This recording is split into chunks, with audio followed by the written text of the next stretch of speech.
आम्ही पुणे शहरात कायदा सुव्यवस्थेची स्थिती वाईट पातळीवरून भयानक पातळीवर चालली हे सतत सांगतोय।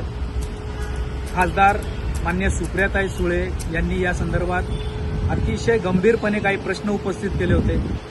पुणे पोलीस आयुक्तांनी पत्र लिहून माहिती लिहून पुण्यात काही कायदा सुव्यवस्थेचे प्रश्न नाही, सगळं व्यवस्थित चाललंय असं मनभावीपणे सांगितलं।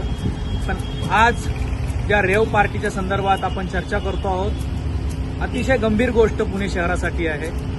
तुळापूर सारख्या परिसरात जर अशा पद्धतीच्या गोष्टी होत असतील, पोलिसांनी छापा टाकला, हे जरूर चांगली कारवाई केली, पण ह्या गोष्टी का होत आहेत?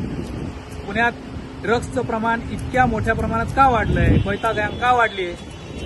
या सगळ्या गोष्टींच्या प्रश्नांची उत्तरं आपल्याला घ्यावी लागतील। आमच्या मते पुणे पोलीस आयुक्त या सगळ्या गोष्टींमध्ये अतिशय बेजबाबदार आणि कर्तव्यात कसूर करणार आहेत असं दिसतंय आणि हे सतत दिसतंय।